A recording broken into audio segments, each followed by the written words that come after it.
कहानी की शुरुआत इटली के शांत और खूबसूरत शहर रोम के नज़ारे से होती है, लेकिन ये खूबसूरती और शांति तुरंत टूट जाता है जब एंजो नाम का एक चोर इन गलियों से गुजरता है और पुलिस उसके पीछे पड़ जाती है, क्योंकि वो मेरी रोलेक्स की महंगी घड़ी चुराने की कोशिश कर रहा था, जिसे बेचकर वो अपनी रोजी रोटी चलाना चाहता था।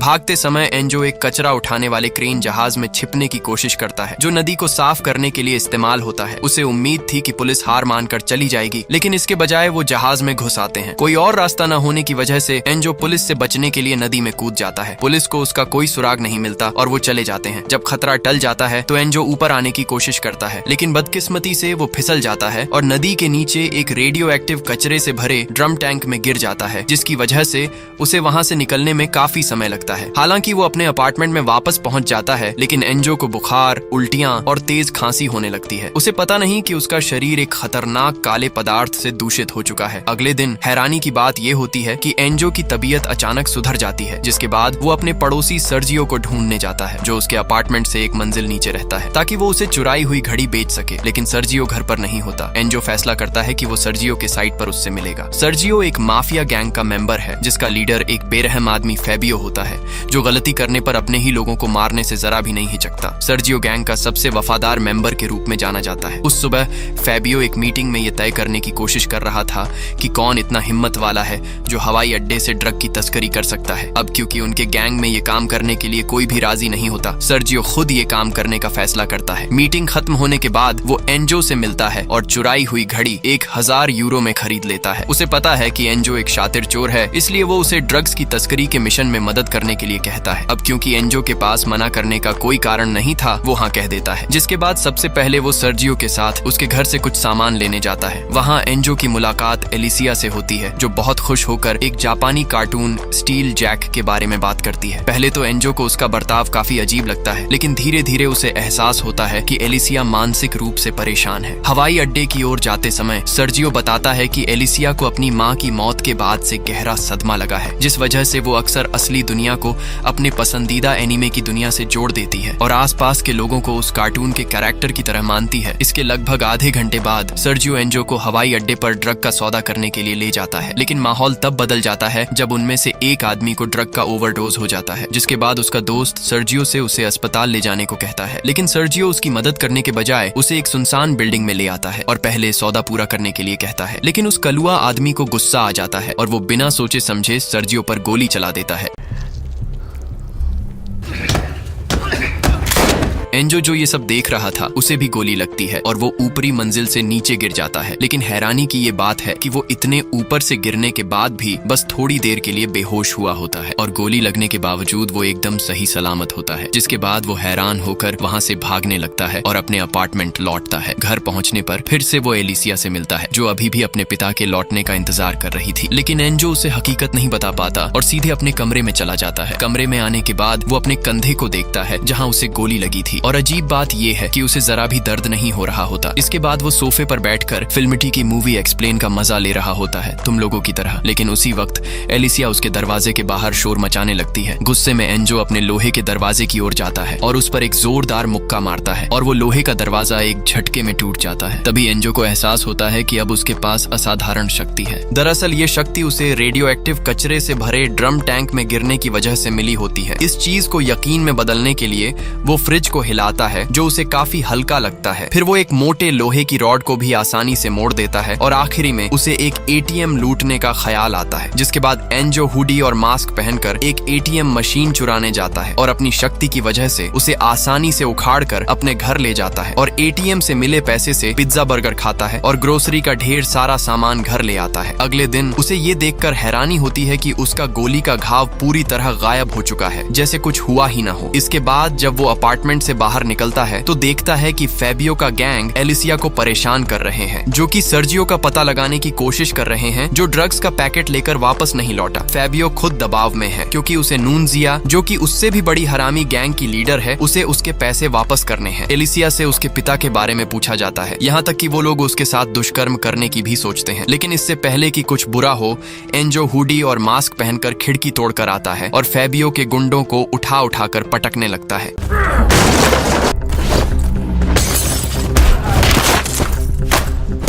फेबियो उसकी ताकत देखकर डर जाता है और उसके पैरों पर हमला करके वहाँ से भाग जाता है, जिसकी वजह से उसके पैर की एक उंगली कट जाती है। लड़ाई के बाद एंजो एलिसिया को फेबियो के खतरे से बचाने के लिए अपने अपार्टमेंट में ले जाता है। मासूम एलिसिया उसे एनीमे कैरेक्टर स्टील जैक का हीरो समझने लगती है। इस बीच एंजो अपनी कटी उंगली को टेप की मदद से जोड़ने की कोशिश करता है। उम्मीद करता है कि उसकी उंगली भी उसके गोली के घाव की तरह ठीक हो जाएगी। एलिसिया एंजो के अपार्टमेंट में पैसा का पहाड़ और एटीएम बॉक्स देखकर हंस पड़ती है। वो एंजो को सलाह देती है कि वो अपनी शक्ति का इस्तेमाल अच्छे कामों के लिए करे, न कि चोरी के लिए। उसकी ये बात एंजो को याद दिलाती है कि एलिसिया का पिता सर्जियो गोली लगने के बाद मर चुका है। उस रात एंजो को नींद नहीं आती और वो सर्जियो की एक बॉक्स खोलता है जिसमें उसे एक रहस्यमय नक्शा मिलता है जो शायद फेबियो के गैंग की कोई प्लान से जुड़ा है। अगले दिन एंजो एलिसिया को एक अनाथालय स्कूल में छोड़ देता है ताकि उसका ध्यान भटका रहे और अपने पिता को भूल जाए। एलिसिया पहले तो मना करती है, लेकिन जब एंजो उसे शाम को प्रिंसेस ड्रेस खरीदने का वादा करता है तो वो मान जाती है। दूसरी तरफ फेबियो और उसके गुंडे एक रील देखते हैं जो इंटरनेट पर वायरल हो गई थी, जिसमें वही हुडी वाला आदमी था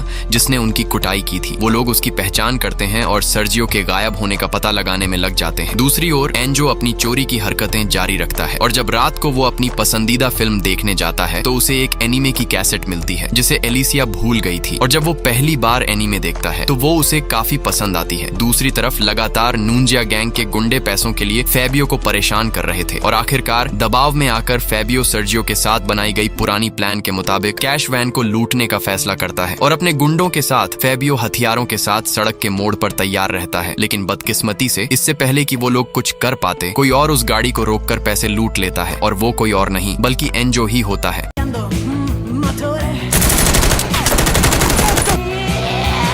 एंजो इस लूट के पैसे से कई नई चीजें खरीदता है, जिसमें एक बड़ा सा होम थिएटर प्रोजेक्टर भी शामिल है और साथ ही स्टील जैक एनिमे की पूरी डीवीडी सीरीज भी खरीद लेता है, क्योंकि वो अनजाने में एलिसिया की तरह उसका दीवाना हो चुका है। लेकिन इससे पहले कि वो इसे पूरा देख पाए, पुलिस उसके अपार्टमेंट पर आ धमकती है। एंजो घबरा जाता है, लेकिन पता चलता है कि पुलिस सिर्फ एलिसिया को छोड़ने आई थी, जो अनाथालय से भागकर इधर उधर भटकती हुई पाई गई थी। पुलिस वाला उसकी मेंटल हेल्थ को देखते हुए एंजो को उसकी देखभाल करने की सलाह देता है। एलिसिया अपार्टमेंट में वापस आकर खुश हो जाती है और एंजो, जिसे वो हीरो मानती है, वो उसे पसंद करने लगती है। एंजो भी एलिसिया से आकर्षित होने लगता है और दोनों साथ में एनिमे देखते हैं। लेकिन अचानक एलिसिया को अपनी पुरानी बातें याद आ जाती है और एंजो को पता चलता है कि उसकी माँ की मौत के बाद उसका कई बार यौन शोषण हुआ था, जिसने उसके दर्द को और बढ़ा दिया। जिसके बाद एंजो उसे शांत करता है और उसकी सुरक्षा के लिए अपने साथ रखने का फैसला करता है। अगले दिन एंजो उसे प्लेग्राउंड में घुमाने ले जाता है, जो उसके पिता के साथ बचपन की यादों से भरी होती है। एलिसिया अभी भी सोचती है कि उसका पिता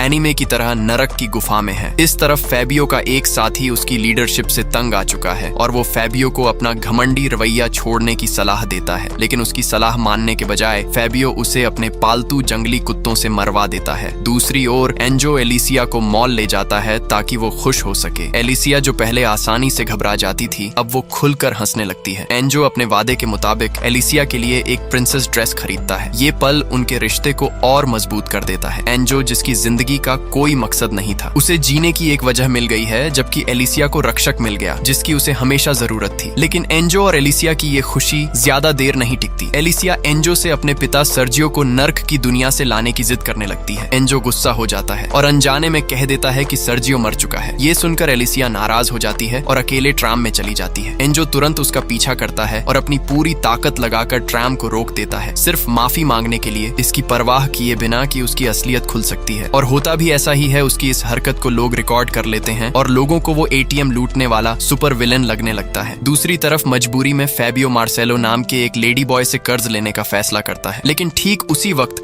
नूंजिया और उसके गुंडे वहां पहुंच जाते हैं और उस लेडी बॉय को गोली मार देते हैं, जिसके बाद वो लोग फेबियो को जिंदा जलाने की सोचते हैं, जिससे फेबियो बुरी तरह डर जाता है। लेकिन नूंजिया सिर्फ उसे डराने की कोशिश कर रही थी। लेकिन उसी वक्त वो लेडी बॉय, जो गोली लगने के बाद भी जिंदा होती है, वो नूंजिया के गैंग पर हमला कर देती है। आगे खुद ही देख लो।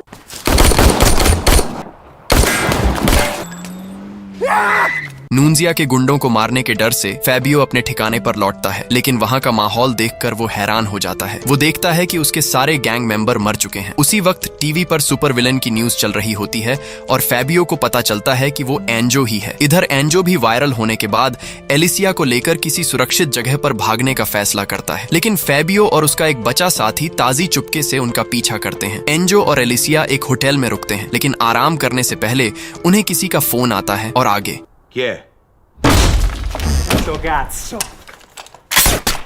हाँ, अचानक फैबियो वहां टपक पड़ता है और एंजो को बेहोशी की गोली मार देता है, जिसके बाद ताजी एलिसिया को अगवा कर लेता है। कुछ देर बाद जब एंजो होश में आता है तो वो खुद को टेप से बंधा हुआ पाता है। फैबियो उसे एलिसिया की लाइव वीडियो दिखाता है और उसकी सुपर पावर के बारे में पूछताछ करता है, क्योंकि वो भी वैसी ताकत पाना चाहता है। पहले तो एंजो चुप रहता है, लेकिन एलिसिया की जान बचाने के लिए उसे अपनी शक्ति का रहस्य बताना पड़ता है। जिसके बाद एंजो फैबियो को उस नदी के किनारे ले जाता है जहाँ उसे अपनी सुपर पावर मिली थी। फैबियो को सब कुछ बताने के बाद एंजो एलिसिया को छोड़ने को कहता है, लेकिन फैबियो को लगता है कि एंजो उसे चूतिया बना रहा है, इसलिए वो एलिसिया को छोड़ने से साफ मना कर देता है जब तक कि उसे शक्तियां नहीं मिल जाती। कार के अंदर एलिसिया बाथरूम का बहाना बनाती है और जब ताजी उसकी रस्सी खोलने जाता है, एलिसिया बड़ी चालाकी से ताजी पे हमला कर देती है। बताओ, इसे हम अब तक पगली समझ रहे थे। मजबूर हालत में एंजो को लगता है कि अब उनकी किस्मत फैबियो के हाथ में है, लेकिन तभी नूंजिया अपनी गैंग लेकर अचानक वहाँ पहुँच जाती है, जिससे देखकर फैबियो की पैंट गीली हो जाती है और वो मदद के लिए ताजी को आवाज लगाता है, लेकिन ताजी की टिकट तो पहले ही कट चुकी होती है। गोलीबारी के बीच एलिसिया एंजो की ओर भागती है, लेकिन इस अफरा तफरी में उसे भी गोली लग जाती है। एंजो को गहरा सदमा लगता है। उसे नहीं पता कि नूंजिया और फैबियो के बीच क्या विवाद था, लेकिन उनके बीच एलिसिया भी शिकार बन गई। रोते हुए एंजो एलिसिया से माफी मांगता है और उम्मीद करता है कि वो बच जाए, लेकिन अपने आखिरी सांसों में एलिसिया उसे कहती है कि वो अपनी शक्ति का इस्तेमाल लोगों की मदद के लिए करे, न कि चोरी चकारी के लिए। इसके बाद वो अपनी आखिरी सांस लेती है और एंजो फिर से इस दुनिया में अकेला रह जाता है। इसके अगली सुबह हम देखते हैं कि फैबियो अभी मरा नहीं था। वो नदी में रेडियो एक्टिव कचरा पीकर बच गया होता है, जिसने उसे भी एंजो जितना ताकतवर बना दिया था। जिसके बाद फैबियो बदला लेने की तैयारी करता है और नूंजिया के ठिकाने पर पहुंचता है और उसने अपना पूरा हुलिया ही बदल लिया था। इसके बाद फैबियो फोन की वीडियो रिकॉर्डिंग ऑन करता है और उनके साथ बेरहमी से मारपीट करनी शुरू कर देता है।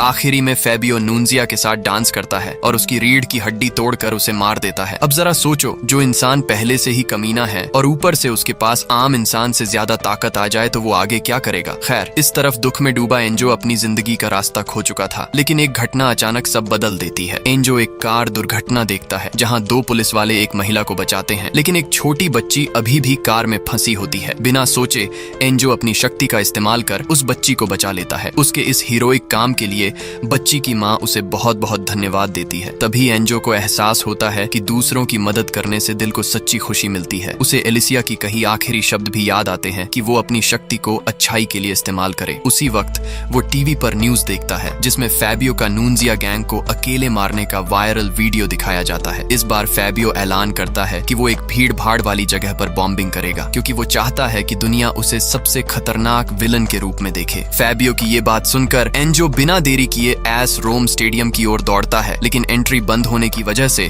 वो अंदर नहीं जा पाता। जिसके बाद वो सामने रखी बड़ी और भारी बैरियर को उठा लेता है, जिसे देखकर आसपास के लोग हैरान हो जाते हैं। अंदर आने के बाद एंजो पार्किंग में फैबियो का सामना करता है और उसे रोकने की कोशिश करता है, लेकिन अब फैबियो भी सुपर ह्यूमन बन चुका है, जिससे उनकी लड़ाई बराबरी की हो जाती है।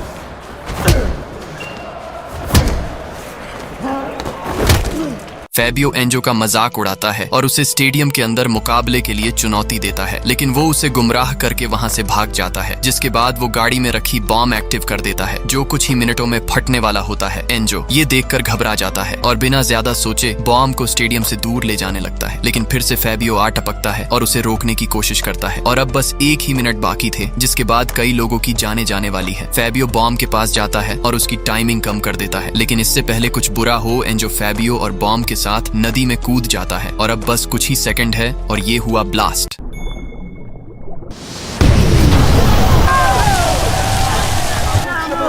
एंजो के इस हीरोइक कदम ने एक बड़े आतंकी हमले को रोक लिया और ब्लास्ट में फैबियो का सर अलग हो जाता है। इस घटना के बाद एंजो को रोम के लोगों को एक बड़े खतरे से बचाने वाले सुपर हीरो के रूप में पहचाना जाना जाता है। और इसी के साथ ये फिल्म यही समाप्त हो जाती है, जिससे हम सीखते हैं कि भले ही हमारे पास सुपर पावर ना हो, लेकिन फिर भी हमें दूसरों की मदद करने से कभी पीछे नहीं हटना चाहिए। और यही चीज अपने आप में एक सुपर पावर है। तो चलो मिलते हैं एक और धांसू कहानी के साथ। Bye bye.